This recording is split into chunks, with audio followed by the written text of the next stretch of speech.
Hey, what's up? I'm Connor. I'm going to show you an introduction to customer relationship management, or CRM.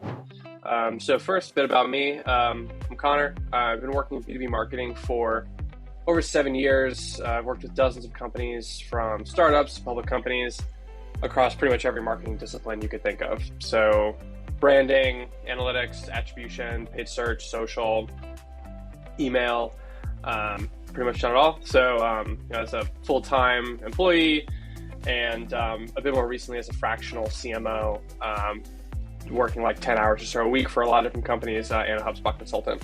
I've optimized CRMs for Fortune 1000 companies, saving teams hours of time with better processes, automations, and assets in their CRM. One of my more recent accomplishments is 10xing revenue growth in about 2 years as marketing director at my last startup, and that was all fueled through HubSpot, which is a CRM and marketing platform, and I'll talk about that more in a bit, but let's dig into it. So agenda for this, the concept of customer relationship, then we'll get into CRM as a technology, because it's usually talked about in two different ways, mainly as a technology, but it's also just a business concept, and then I'll actually show you some CRM basics with My HubSpot portal, so you can see what that would look like and how you can use it for your business.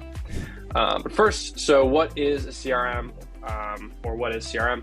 CRM stands for Customer Relationship Management. It's both a business practice as well as a web application or software, as I said before. It costs anywhere from 5 to 25 times more money to acquire a new customer than to retain an existing one. So having a growth mindset around acquiring and retaining happy customers is absolutely critical. You don't want to keep trying to acquire new customers constantly, because you're just going to be spending way too much money. So there's a big financial incentive, to get this right. But most importantly, when you think about your customers, you really just have to think about the long-term value that they can provide to your business. You must know how to attract, engage, and delight your customers to fuel growth for your company. And so I want to show you this graphic. This is an alternate perspective on the traditional sales funnel, where you have awareness, consideration, and purchase, maybe with some more sections in between, depending on how you view your buyer's journey. And so while I strongly believe that funnels have their place in marketing and sales, the flywheel, it's a helpful perspective when you want to get really customer centric and focus on retention. So ideally you're using both models concurrently, depending on your objective. But this is a great way to just kind of view how you operate your business around customer centric growth. I linked in more of an intro how-to kind of thing to the flywheel concepts in the deck. So if you want to learn more about that, check that out. And so your customers, they're not like these one-off invoices, never to be heard from again. You should not view them that way. Sure, some of your customers will absolutely do that. They will just want to buy one thing and then leave forever. That's fine. But ultimately, in order to grow your business, you need to develop strong relationships with your customers. And so some examples of what attracting, engaging, delighting, your customers would be in marketing and sales. Attracting, I think most of you will be familiar with this concept. So this is publishing content on social, your blog, doing outreach, Twitter Spaces, your website, basically any way that you acquire customers, both inbound and outbound. This is where you need to be eliminating barriers as people become aware of and learn about your company. You have to make it easy for them to learn about you, which means a good structured website, engaging in informative content, clear copy, and really this is something that people just constantly miss. Be approachable as a person and as a business. No one is going to want to work with you if they don't feel like they can actually speak to you. Next one, engage. So now that you've attracted them, you have to really make it easy for them to buy from you. And this isn't just having some simple Stripe integration on your website. You have to be available to your customer, to your prospect, on their preferred channels. So whether that's social, chat, phone, email, whatever it is, you have to figure out the right ways in which you communicate them and make it easy for them to buy. The perspective that you should be having at this stage, or really throughout this entire thing, is opening relationships with your customers, not just closing a single deal. So you may have a simple like one-off product that people purchase where investing time in a business relationship like doesn't make a ton of sense, and that's fine. But for the most part, and especially if you're offering higher ticket offers where you want to increase MRR, keep your customers coming back, you need to be doing these things. So anyone with like a 1, 2, 3, 8K a month offer, you should be paying attention to this. This stage, in my opinion, is where the CRM technology really comes in.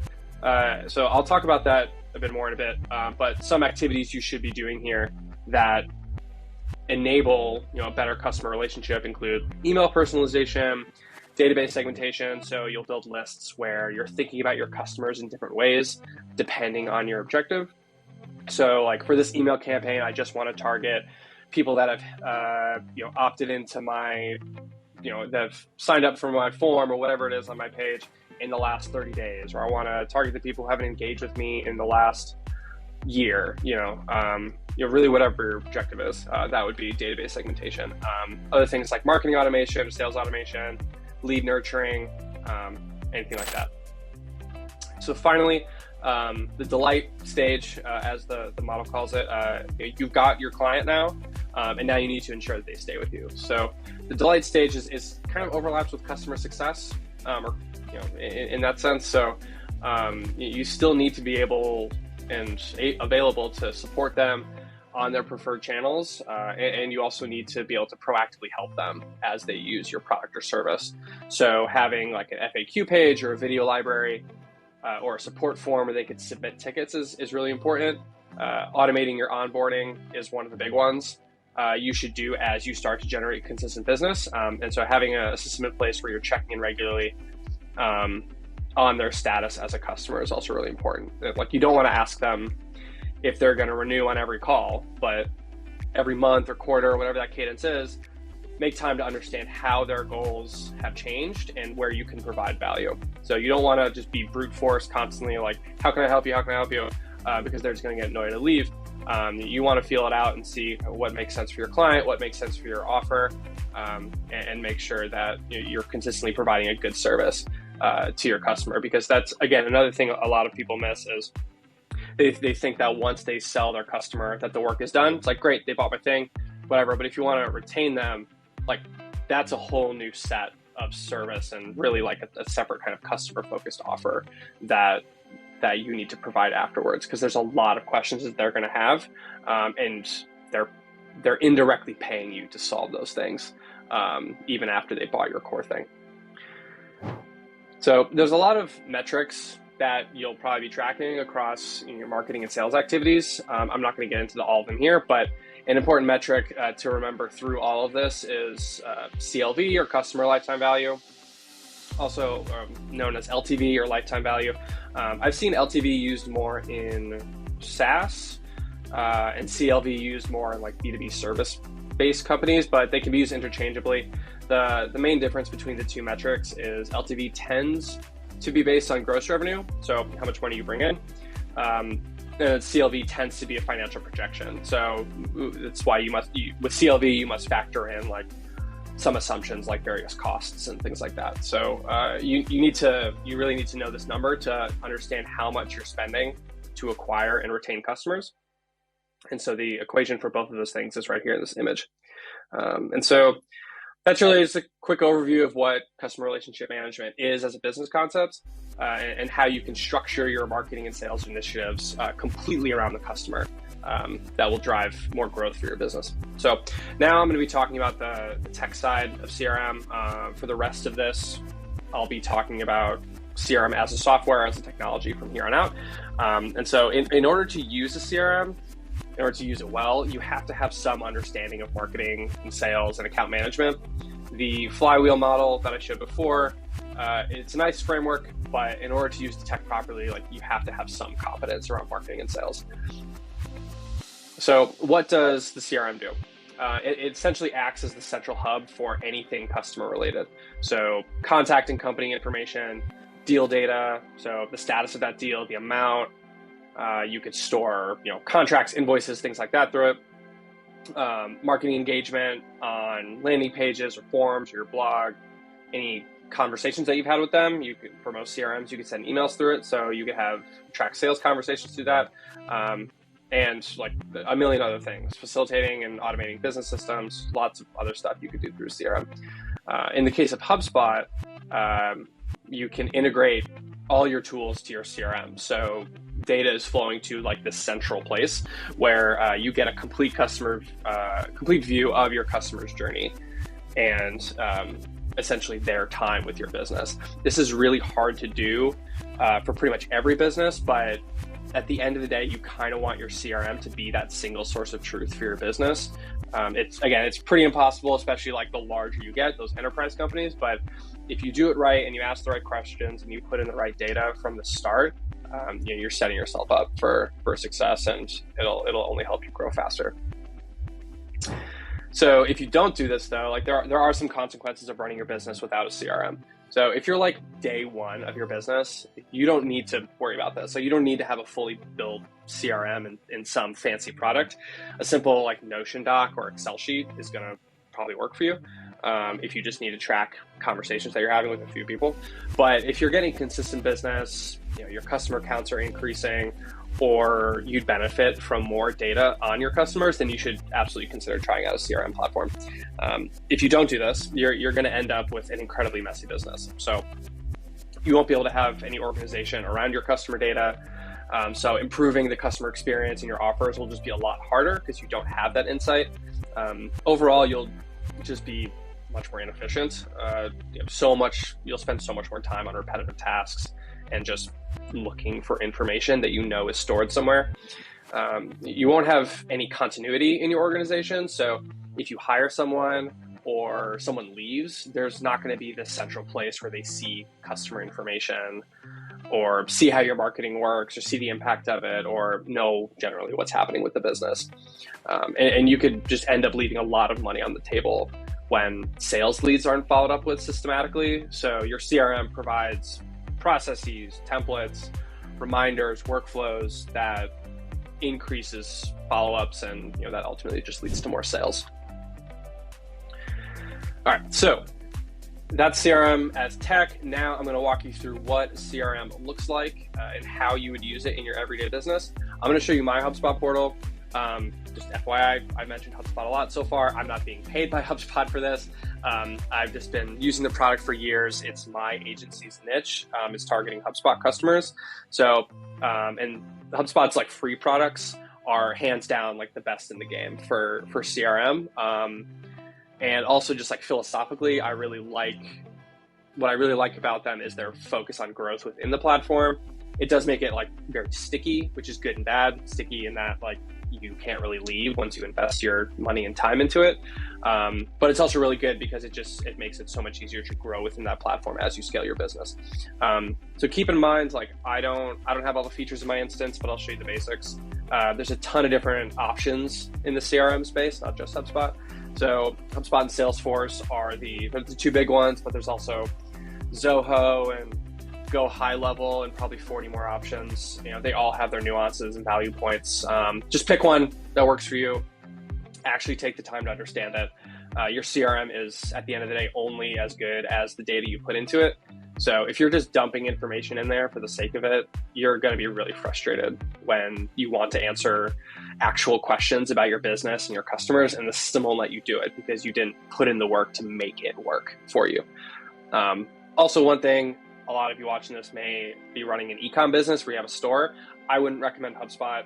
It's really for like service or SaaS-based businesses, which is also probably a good portion of you watching this. So, HubSpot, it's designed primarily to help attract and convert buyers who have a considered buying process rather than assisting in like quick transactional purchases. Klaviyo would probably be better if you have a shop or something like that. So as I said before, the cool thing about HubSpot is it will scale as you do. So it's really easy to add features. You need them in your business. So I'm going to show you like the basic anatomy of a CRM in the areas you should be thinking of if you're just starting out. So show you show you this. So I'm going to start with deals and kind of work my way backwards from companies to contacts. So here, this is where you have your deal stages. So I'm right here. You can look at a list view. You can look at a board view. I prefer this. You can see all of your deal stages. This is how I've set mine up. Pretty basic for a service-based business. So I've made the intro, meeting's been scheduled. Yep, I do want to work with them. They're qualified to buy. Proposal, contract, close one. That's pretty much it. And so I have a test deal here. You click into it, and this is all of the information that you could possibly have about the deal. So contacts associated with it, so like key contacts that you have for the account, companies, any tickets associated with it. Like this is really like post purchase. You could track any notes, any emails that happen around this, calls, tasks, meetings, all of that is housed within here. You can also log that stuff here. And so here's where you'll have, let me move my face. Here's where you could have additional information about your deal. And so every record within HubSpot has this kind of general layout. But here, like these are called properties. And so here you have like the deal owner, which in this case is me because it's just my account. But last contacted would be like the last time that I logged a communication within here with this person to make sure that I'm keeping like communication is regular. Deal type for me, I track new business and existing business to see my success of returning customers. The priority, this is really just I just created this for myself, just priority around like how much I need to be focusing on this deal. Because if I have a lot of things going on, some may be low, some may be medium. And just a lot of other things. Like here, you could view all the properties and see every possible bit of information about the deal. And then in HubSpot, you can create custom properties. So if there's data that you want to track that's very customized to your business or like in a way that helps you understand it, you could define like the type of field that it is, whether it's open text or a dropdown or multi-select, whatever. And then add in the options, and then you could run reporting on that. So that's how you get really like contextual business or contextual insights for your business. So that's deal records. You could also like create invoices through here and stuff too, and like create sales quotes. So now we'll go to companies. We'll go to, this would be my agency, just a kind of a sample company record. Again, same exact layout, but now you can see here, the types of information on the left side is different. So the type of company it is. So for me, these are kind of the type of companies that I want to track in my CRM. So if it's a prospect or a client, that's important. If it's a partner or like a agency partner or referral partner or something like that, I want to keep track of that. Or if it's a vendor, I do have conversations with some of my vendors sometimes. So I want to make sure that I track those kinds of relationships in here. And then a lot of this stuff is pre-populated by HubSpot. So you just enter the domain name and then it'll pre-populate a lot of it for you. And same deal here. This is where you can track all of the information. And then on the right side here, you could add attachments and that type of stuff and associate contacts and deals. But this is where like the integration, like the app ecosystem of HubSpot really comes into play. You can see all of your integrations that you have on the right side if they work with companies. And if you have outside email, so if you have like cold email things or a call tool that you use or something like that, you'll likely be able to see it right here within the company record. Now I'll show you contacts. And so the contact I'll pick here is, let me pick Niall's contact record. So here again, same setup, but we can see here there's a bit of activity since he has taken some action on my website. And so he's booked a meeting with me through my website. And so here we can see when it happened. And there was a confirmation email, so we could see when it's sent, it delivered to him, and then this is when he opened it. And then it'll show you every time they opened it or clicked it or whatever it is.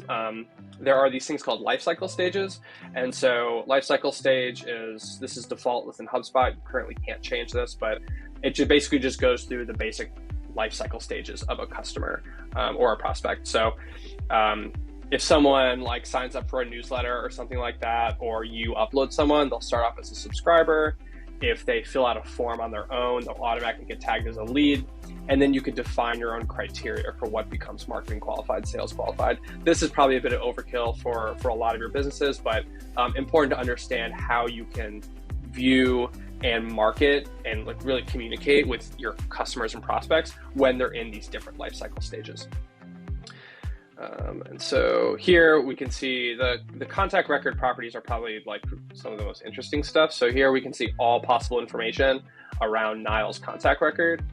And so like here's a good one. Like this is default by HubSpot. So contact unworked. This means that there's not a sales email sent out to them. So if I'm getting a good amount of inbound leads every week, I can see which ones have not been worked. So which ones haven't been communicated with.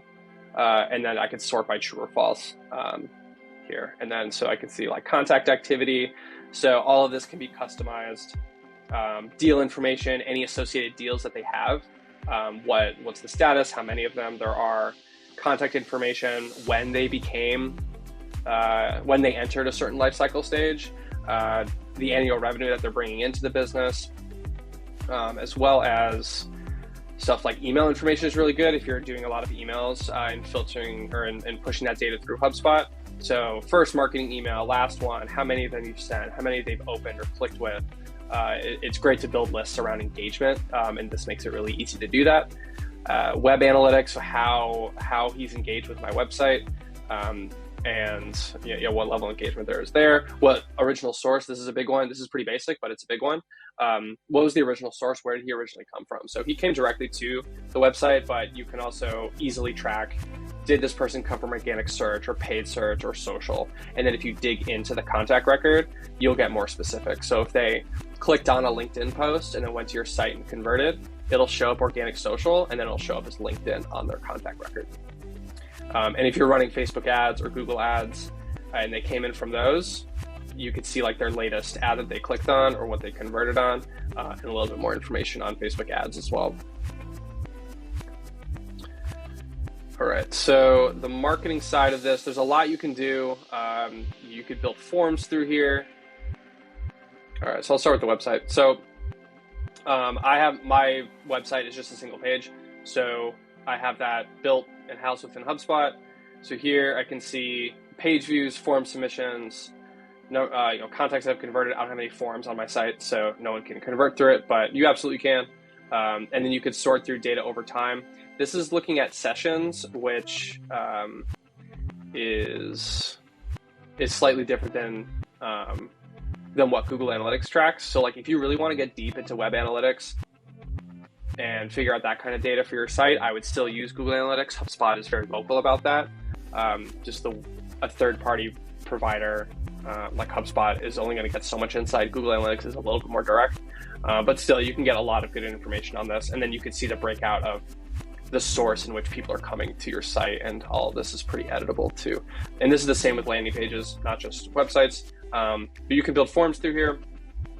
So I think I'm not using this, but I think this is a sample one. Yeah, so like this is one that I'm kind of looking at creating right now, where email, first name, and then which HubSpot tier do they have. And this is a custom property that I created. So I can get, when I actually meet with them and I book the meeting, I have some context and I know what their setup already is. So I know how to guide that conversation.